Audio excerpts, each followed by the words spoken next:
Good afternoon, everyone. Good evening, wherever you are. I hope you're all staying safe and staying well. It's a beautiful day here in the UK. I've actually got my the back doors here open. I can hear the birds singing. It's quite nice actually. You can hear kids playing outside. It's been a really lovely atmosphere today, despite being spending most of the day at home working and getting ready for this video today. So over the last few weeks, I've really focused on mindset because I know the mindset, the tools and techniques I've shared over the last few weeks will serve you at any time, but I know some of us are all in very, very different places with this lockdown and situation that we're in. So I've actually actively avoided talking about the F word, and by the F word, I don't mean Facebook Live, I mean furlough, because let's face it, furlough was not a word that I'd even really heard of to be used in this context before. You know, I'd vaguely knew about it, but it's not something I've ever really felt the need to talk about.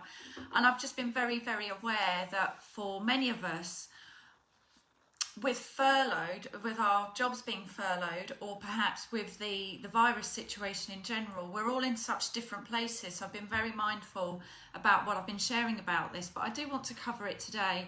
And in fact, I'm going to cover different aspects of furlough.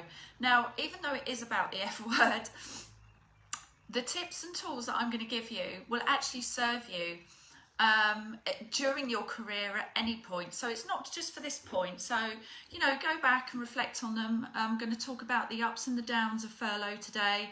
I'm going to talk about how to use furlough positively, what you can learn during this time. And I have to say that I've had a lot of people contacting me, sort of really using this time to think about, well, hang on a minute, how do I boost my career or perhaps change my career? Now I've had time to stop and think, perhaps I'm not as happy as I thought I was in my career, and perhaps it's time for a change because I've been doing this for a long time.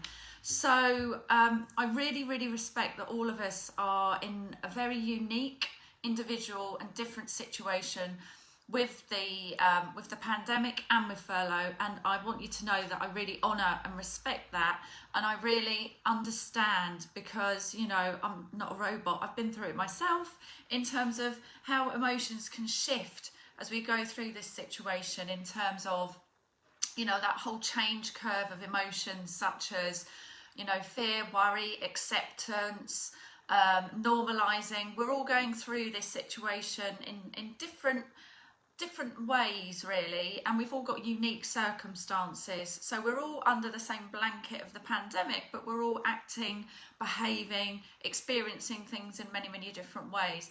But believe it or not, whilst there may be many sort of dips, there are also opportunities. And again, if you reflect back on the videos I've done the last few weeks, those have been about mindset, but I thought it was about time that I tackled furlough, because from what I understand, that's going to carry on till the end of June, where the government, it's like a job retention scheme where the government is subsidising part of your salary to retain your job, because, you know, many buildings, many offices are frankly not able to operate as they would do normally. So it's mandatory leave, really, and I guess it's up to you about how you use that mandatory leave, because technically you're not allowed to work. If you're on furlough, you are on furlough, but I think the number one thing I wanted to share with you was reiterating that point that I know all of us are going through this situation with different feelings at different times. Thank you for the thumbs up. But not to take it personally, because this is a situation such as we've never faced before. And it's similar to when, I think, it's not redundancy, of course it's not. It's just, it's a job retention scheme. And even in redundancy, where perhaps your job doesn't exist anymore, I always say to people, don't take that personally, because it's about numbers on a page. It's about how viable a business is at the moment, some changes that the business is making. So the number one thing I want to say, as difficult as that may be, is not to take it personally. And what you could do is, you know, if you find yourself slipping that way, just take time to jot down, you know, your key strengths and keep adding to them. And remember the good feedback that you've had. Remember any rewards or recognition that you've had. Remember your strength and keep thinking of those. If you feel a negative thought coming on, just maybe visualize a stop sign and go, hang on a minute, this is not about me, it's not personal. And in fact, it's quite difficult for people where they do have existing employees in place, because they're doing like so much more work than they used to, from what I'm hearing, because there's less people to do the work.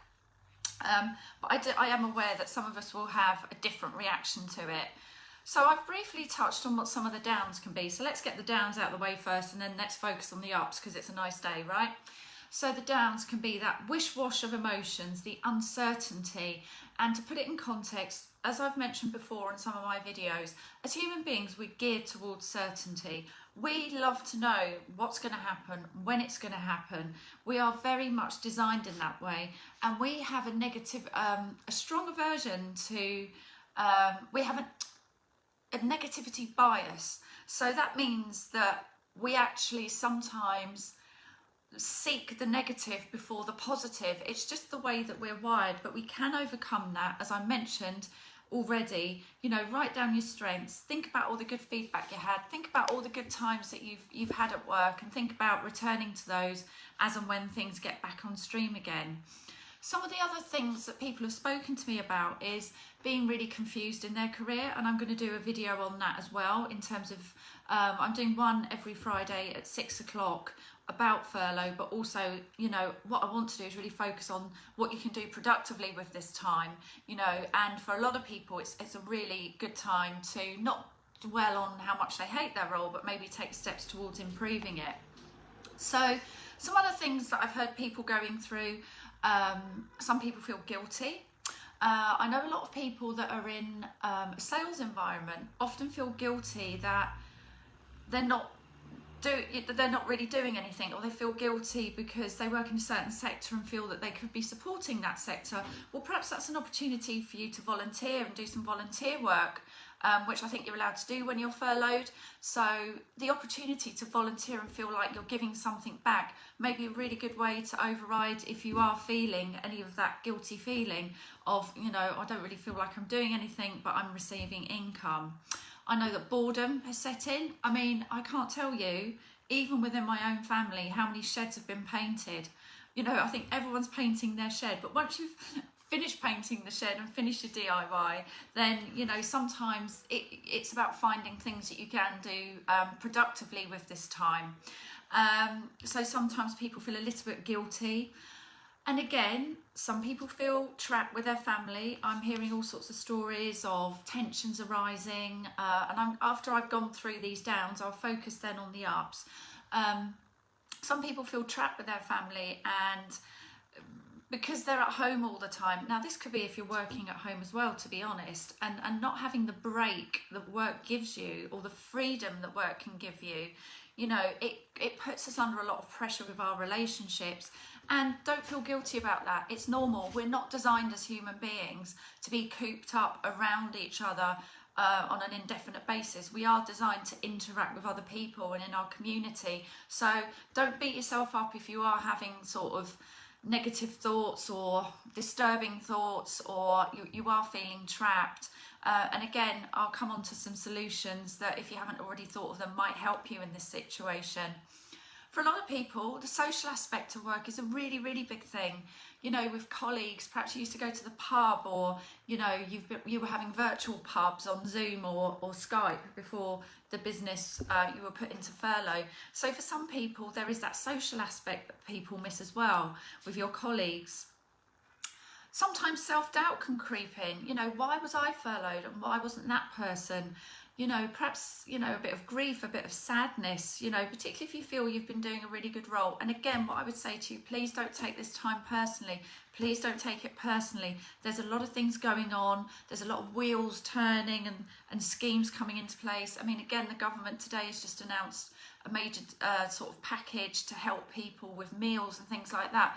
We're just doing unprecedented things that we never thought we'd end up doing to deal with this situation and come through it at the other side. And it is, as I said before, it's normal to have a wide range of feelings and morale, because sometimes if you're not keeping yourself occupied, I mean, I've got my own crushing COVID plan about things that I want to achieve during this time, because we may not get this time back again, we hope. We might be back to the fast pace of life over the coming months in due course. So it's natural to have those moments of introspection, feeling a bit sad, and be gentle with yourself, you know, be really kind to yourself. You might have a wide range of feelings. Some days are going to be better than others. You know, I had a day the other day and I thought, oh, but then I realised it wasn't actually about the pandemic. It was just I was tired, and that would have happened if I'd been at an office or not. So there's quite a few things that can be going on for people. So the thing to remember is that we're all doing our best, and you can only do your best. And don't compare yourself to other people. And, you know, other people, if, you know, all these Facebook posts and pictures of people having a great time during lockdown, I'm sure they're having their struggles as well. So don't compare yourself to other people. We're in an unfamiliar setting, and it's natural for these feelings to come up. Now, what can you do about some of those aspects that I've talked about feeling a bit trapped, feeling a bit guilty, maybe not having the social contact, having those wandering thoughts, that negative chimp chattering away in your brain, saying all this negative stuff to you? Well, I don't know how you set it up, but could you still have that social interactions with your colleagues? Perhaps you could arrange a virtual pub. Could you still interact with people you used to work with on Facebook, on video chats? You know, I've got so many friends that are ex-colleagues that I used to work with over the years. They are now my friends, and I think work friendships are really important, and actually they can become very close over time. So perhaps find a way to reach out to some of those colleagues, friends, even your boss, and just have a chat. You know, ask how people are. One way to make yourself feel better is to ask how somebody else is. What could you do in terms of learning and development? You know, I don't know whether you are still able to access work systems or not, but are there particular skills that if you look back through your feedback and you think, do you know what, I've always fancied learning about that. Do you know what, I've always fancied moving my career in this direction. Or, do you know what, I had this feedback once about how to manage conversations, or how to lead with influence, or how to deal with change. There's tons of courses out there. You've got Udemy, you've got Read. Those are just a couple. There's tons and tons of resources out there. Have you always wanted to figure out, you know, how do I improve my mindset when I'm going through challenges at work? Then why not set yourself your own personal learning and development goals that will help you in your career moving forward, or some specific skills that you'd like to add, and you think, do you know what, I've always fancied giving that a go. You know, and as I mentioned, keeping in touch with your boss and your colleague. And then perhaps if your boss, you want to agree with, you know, when can you communicate? How can you communicate? How can you keep the lines of communication while abiding to the regulations that furlough means? You know, perhaps you could talk to your boss and say, well, how could I use this time productively? You know, how would you suggest that I could improve? And I've already mentioned it, but is it a good time to volunteer? I think you are allowed to volunteer while you're furloughed, and it doesn't affect your furlough status. So is there a particular cause or passion that you've become really interested in, or something you've always been really interested in? It's a great time to explore volunteering options. And again, the best way for us to feel better is to help other people. It gets us out of this. It gets us out of our own mind, because we're focusing on other people and what we can do to help other people. It is a great opportunity to spend time with your family. So even though I've talked about you might feel trapped, have you sat down as a family and included everybody in the family to talk about, well, hang on a minute, how's our plan going at the moment? How's our plan going for who exercises with who? How's our shopping plan going? How's our plan going in terms of dropping stuff off to relatives? How's our plan going in terms of how we work, where we study, who has what space at what time? Have we actually openly discussed our needs for personal space, when we want to take it, how we want to take it? I would say this is a great opportunity to improve those family communications and come up with a plan. And it might be that that plan will shift and evolve, because we don't know what's going to happen over the coming weeks.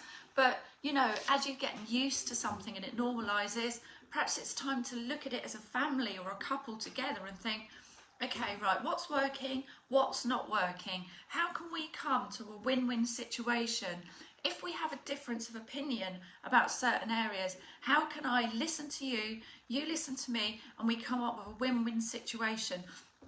if you look at things positively, it can be a great time as long as both parties are willing to have very open adult conversations, which is what any relationship is about. Most relationships break up because of poor communication or people holding things back. So perhaps use this as an opportunity not to feel trapped, but think, hang on a minute, let's have a discussion as a family, as a team. Let's work through this together and strengthen those bonds. And I have talked about painting the shed. Have you, are there jobs that you've been putting off? I mean, I never thought I'd do so much gardening in my life. It's not something that I ever thought, A, I was particularly good at, and B, I really enjoyed. But I find it quite therapeutic. So I'm actually quite enjoying the improvements I'm making to my garden. Perhaps there's things around the house that you've been meaning to do, and I know a lot of people are doing those already. I've talked about new skills. The other thing that I'm finding is that, I don't know about you guys, but by all means jump in with any questions, any comments. I'm finding there's certain things I used to enjoy that I'm not anymore. So I used to have a guilty pleasure of reading about celebrity news and watching trashy TV programmes now and again. Not a lot, but now and again. And I just haven't got the headspace for that at the moment. So part of my crushing COVID plan is like, do you know what? I've got all these books in Audible, and because I'm spending more time at home, and I'm lucky because my work is virtual anyway, I'm actually using that time to get through some of these books that I've been really interested in reading or hearing. I'm getting through about at least a book a week, and I'm doing it while I'm doing my exercise as well. So, are there some particular books or subjects you think, do you know what, I've always fancied learning about that, or I've been putting that book off for a while? Audible's fantastic. I've got loads of books on Audible, and I'm going through them at a rate of knots, so I feel like that's a really productive use of my time. And I have them on. I've got my laptop here because it's nice by my garden, by the window, and I have my audio books playing whilst I am doing my work. So I'm kind of veering away from TV and some of those trashy programs I maybe used to watch, and using my brain a bit more to learn something else. I don't know what that shift is about, but that's definitely a shift in me. Perhaps you've noticed those things for yourself. So remember, a few weeks ago, some of you may have seen it, I talked about the ability for us to choose between empowering and disempowering thoughts and decisions, and just have another look at yourself and ask yourself that question again on a regular basis. Is the thought that I'm choosing, is it empowering or disempowering me? And you will know, because obviously disempowering doesn't feel good. It makes you sort of shrink and feel low, whereas an empowering decision, even though it might be a difficult decision, if it's made with the right way, with an open mindset, with a view to making progress, to improving things, even if it is a bit of a change, then remember to ask yourself, take a look at yourself and think, am I really focusing on things that are empowering to me? Which one feels better? Well, I bet I can guess. So, as I mentioned, you can keep in touch with your boss, keep in touch with your colleague, learn new skills, read books, maybe take up a hobby that you've never thought of doing, do all those jobs that you've been putting off. But also, the biggie, is this an opportunity to completely rethink your career? We've talked about some of those other areas, spending time and discussing with your family what you're going to do. Is it time to sit down and talk to your partner and go, do you know what? I'm going to confess, I've not been happy in this role for ages and ages and ages.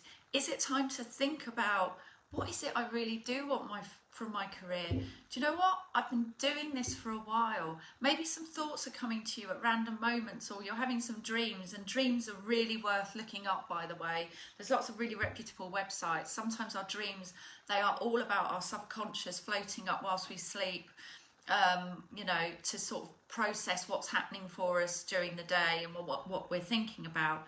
So is it an opportunity to go, do you know what? This is what my ideal career looks like. Or, do you know what?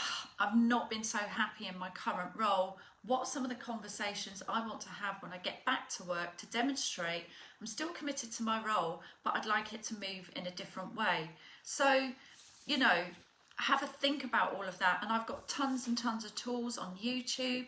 If you go back through my Facebook Lives, I've got loads and loads of videos on and blog posts about how to really start thinking about a career change, because for a lot of people, I know that they don't know where to start, so really think about that. Is it time to, again, as I always mention, good food, you know, good food, good posture, you know, raising your hands up just to shift your energy, you know, doing some of that brain gym work, but really making sure you are getting that exercise, because I think when we sit indoors and we slump, we don't do any exercise, we don't release those feel-good chemicals. And I know that if I haven't been outside for a day or so, it's like, I need to get some fresh air. Make sure you're sleeping properly, you're getting proper nutrition, you know, and if you are going through a bit of a bumpy time with your partner, use it as an opportunity to work as a team together to find solutions to maybe some things that have been bothering you both. You know, you can sort of have a very adult win-win conversation. And for me, this is about where inside-out leadership, as I call it, really comes into play, about self-leadership. You know, we've really got to lead ourselves during these times. Yes, you will have friends, you'll have colleagues, you'll have your boss, you'll have other people you can talk to, but really any changes you need to make are going to start with you. So even though for many of us we're going to have a mixture and think, oh, this is, you know, I'm bored, why did I get furloughed, why did this happen to me? Don't take it personally and think, if you think nothing else, think, is this an empowering thought or question, or is it disempowering? And which one feels better? Well, to me, it's always going to be the empowering decision. Just start asking yourself that all the time when you're hearing thoughts, asking questions, you know. And over the next few weeks, I'm going to touch on different subjects around furlough, about how to use it productively, about how you can really benefit even more from this time, how you can look at a career change or a life change at this point in time. This pandemic, there's lots of really difficult things happening, and I know we are all in a different place with different things happening, but it does give us an opportunity to lead ourselves from the inside out and think about, right, if something's not working, how do I fix it? If it is how I'm spending time with my family, how do I fix it? If it is not getting on with my partner, how do I fix it? That's of course if you both still want the same thing. You know, if I am feeling a little bit left out at work because I'm furloughed and I'm feeling upset about it, how can I connect with my colleagues or my boss? How can I use this to really fuel my career, or even think about a career change? And as I mentioned, always backed up by sleeping well, eating well, and getting plenty of exercise. So those are just a few tips there about how you can, you know, what the ups and downs that I'm hearing about with furlough. I've got another Facebook Live 6 o'clock next Friday. I think I'll repost that so you can see what that subject's about. But again, it's about furlough, and as you might expect, it's not about dwelling on the negatives, but actually how do we use this as an empowering time to move forward. And this isn't about mindless positivity. And I have to say something, as you would have seen from my recent videos, whilst I'm a coach and whilst I believe in and have experienced myself that if I think on a more positive note, my predominant thoughts and behaviours are positive, then my life and my results in my life get better. That's about me leading, that's inside out leadership again, you know, leading from my thoughts that create my results and experiences in life. So life always works better when you think positively. However, I totally accept, and I'm a real believer in, we can drive the car moving forward, but sometimes we need to look in that rear view mirror just to go, right, what's behind me, what's behind me? Because sometimes we hold ourselves back, sometimes we've got things to work through, and sometimes we do get that bump in the road. That is just life, and that's just me being realistic about life, that we do get these bumps in the road. Yes, important to think more positively than negatively, but also using times that feel a little bit challenging, a little bit rough, using those times to really sit down and think about, okay, how can I use this as fuel? How can I take a step forward? How can I use fear as fuel? How can I use my setbacks as fuel? So yeah, I've given you lots of tips tonight in terms of how to ride the ups and the downs of furlough. As I mentioned, you know, training and development, reading books, hobbies, DIY, jobs you've been putting off, having conversations with your family and your partner about how to navigate this time. How do we make sure we spend time, quality time together, and give each other space? What chores are you going to do? What chores am I going to do? How are we going to arrange our space and our time together and still have time to be on our own if that's what we want? And also how to start thinking about your career and improvements you can make to improve your skill set. and learn a new skill set that might help you get a bit further when you do go back to work. So yeah, it's been a pleasure sharing these tips and tools with you tonight. Thank you for watching, and I look forward to seeing you again on a Facebook Live next Friday. All right then, have a good weekend. Bye.